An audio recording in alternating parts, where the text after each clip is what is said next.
বিসমিল্লাহির রহমানির রহিম। আসসালামু আলাইকুম ওয়া রাহমাতুল্লাহ। সম্মানিত দর্শক শ্রোতা ভাই এবং বোনেরা, আশা করি আপনারা সবাই সহি সালামতে আছেন।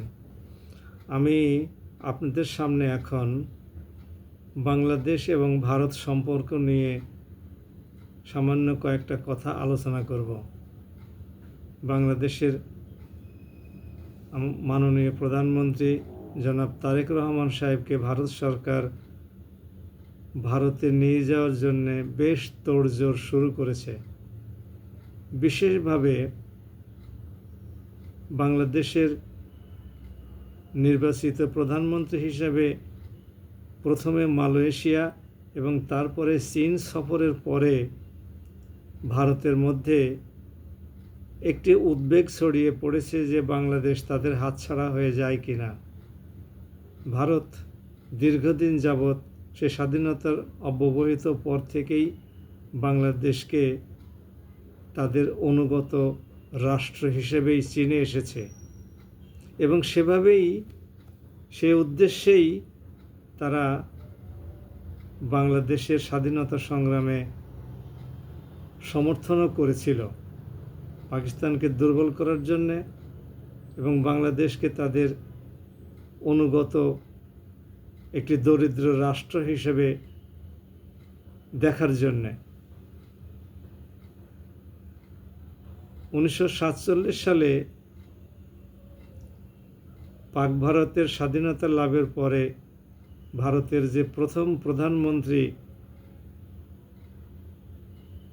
রাজা গোপালাচারী, সম্ভবত উনি প্রথম প্রধানমন্ত্রী ছিলেন। রাজা গোপালাচারী নাকি বলেছিলেন, প্রধানমন্ত্রী তো চলে যাওয়ার পরে ইন্দিরা গান্ধীকে উদ্দেশ্য করে বলেছিলেন যে তুমি নতুন করে আরেকটা পাকিস্তান সৃষ্টি করো না। 1941 সালে তোমার বাবা এক পাকিস্তান সৃষ্টি করে সেই যন্ত্রণায় আমরা এখন বাঁচি না। তুমি নতুন করে পূর্ব পাকিস্তানকে পশ্চিম পাকিস্তান থেকে পৃথক করে আরেকটা পাকিস্তান বানায়ও না, এরকম একটা কথা। মোটামুটিভাবে আমরা এক পাকিস্তান নিয়ে সামাল দিতে পারছি না, আরেকটা পাকিস্তান সৃষ্টি করলে আমাদের জন্য আরও বেসামাল হয়ে পড়বে, এরকম একটা বক্তব্য ইন্দিরা গান্ধীকে উদ্দেশ্য করে বলা হয়েছিল। কিন্তু স্বাধীনতার পর থেকে এ পর্যন্ত বাংলাদেশ ভারতেরই অনুগত ছিল এবং ভারত সরকারের সকল সরকারই ভারত সরকারের অনুগত ছিল। প্রেসিডেন্ট জিয়াউর রহমান সাহেবের আমল থেকে মাত্র কয়েক বছর, 1981 সাল পর্যন্ত, 78 থেকে 75-এর পর থেকে 81 পর্যন্ত এই কয়েকটা বছর জিয়াউর রহমান সাহেব স্বাধীন কিছু নীতিমালা গ্রহণ করতে চেয়েছিলেন, কিন্তু পুরোপুরিভাবে সফল হওয়ার আগেই তার আত্মাহুতি দিতে হয়। আত্মাহুতি তাকে দিতে হয়েছিল। যদিও উনি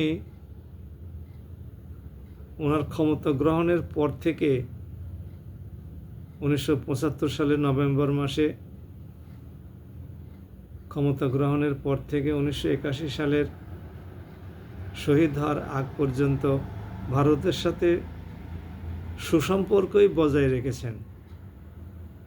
কিন্তু কিছুটা স্বাধীন চেতা মানুষ ছিলেন, স্বাধীনতার সৈনিক তো স্বাধীন চেতা মানুষ ছিলেন। এখন আমাদের বর্তমান প্রধানমন্ত্রী তারেক রহমান সাহেবও তার পিতার মতোই কিছুটা স্বাধীন চেতা মনোভাব নিয়ে ভারতের সাথে ডিল করার চেষ্টা করছেন। ভারতের এটা সম্ভবত পছন্দ হচ্ছে না, এই জন্যেই তারা ভারতকে ডেকে নিয়ে কিছু নসিহত, কিছু পরামর্শ, কিছু সতর্কবাণী, এই সমস্তগুলো শোনানোর জন্যই সম্ভবত নিয়ে যাওয়া হচ্ছে। এমন ভাবার কোনো চেষ্টা করা হচ্ছে, এমন ভাবার কোনো কারণ নাই যে বাংলাদেশের প্রধানমন্ত্রী তারেক রহমান সাহেবকে নিয়ে গিয়ে উনি গঙ্গা চুক্তি নবায়ন করবেন তিস্তার পানি বন্টন চুক্তি সম্পাদন করবেন, করিডোর আর চাইবেন না, বন্দর ব্যবহারের সুযোগ আর চাইবেন না। তারপরে ফেনীতে এখানে প্রায় 1000 একরের মতো জমি, যেটা পতিত হাসিনা সরকার দিয়ে গিয়েছিল, সেগুলো আর ফেরত চাইবেন না, এমনটা কিন্তু নয়। বরং এইগুলোই আবার নতুন করে বহাল করার জন্যে, এবং গঙ্গা চুক্তির মতোই থাকুক, তিস্তা চুক্তি আর সম্পন্ন করার দরকার নাই, এরকম একটা মনোবৃত্তি নিয়েই তাকে ডাকা হয়েছে। তারেক রহমান সাহেব যাবেন কি না সেটা তার সিদ্ধান্ত। তো এখন পর্যন্ত আমরা সরকারিভাবে ভারত সফরের তার কোনো পরিকল্পনার কথা শুনতে পাইনি। ভারত সরকারে উনি যাবেন, ভারত সরকারের সাথে সমমর্যাদার ভিত্তিতে চুক্তি করবেন, ভারত সরকারের সাথে সুসম্পর্ক বহাল থাকবে, আমাদের ব্যবসায় বাণিজ্য, আমদানি রপ্তানি এগুলো চলতে থাকবে, ভারতের বিএসএফ কর্তৃক আমাদের সীমান্ত হত্যা বন্ধ হবে। এই সমস্ত বিষয়গুলো নিশ্চিত হলে আমরা আমাদের প্রধানমন্ত্রী ভারত সফর করুন, এটা চাই। যদি এগুলোর কোনো উদ্দেশ্যই সফল না হয়, তাহলে খামাখা ভারত সফরে গিয়ে লাভ কি? ব্যবসা বাণিজ্য যেভাবে আছে চলুক, ভারতে ভ্রমণ যেভাবে চলছে চলুক, চিকিৎসার জন্য ভারতে মানুষ যাচ্ছে যেভাবে সেভাবে যাক। গত 2 বছরে ভারতে ব্যাপকভাবে ঢালাওভাবে গণহারে মানুষ চিকিৎসার জন্য যায় নাই, এর জন্য কি মৃত্যুর হার বেড়ে গেছে? মানুষ অন্যত্র চিকিৎসা নিয়েছে, দেশের চিকিৎসার প্রতি অনুরক্ত হয়েছে, তাতে তো কোনো অসুবিধা হয় নাই। ভারতের চিকিৎসা যখন উন্মুক্ত ছিল, তখন বাংলাদেশে কি মৃত্যুর হার কমে গিয়েছিল? উল্লেখযোগ্য হারে কমে নাই। কাজেই হায়াত মওত আল্লাহর হাতে। আল্লাহ পাক ভারতের চিকিৎসা নিলে, ভারতের চিকিৎসা নিতে গিয়ে মানুষ সেই হাসপাতালে মারা যায় নাই, গেছে তো।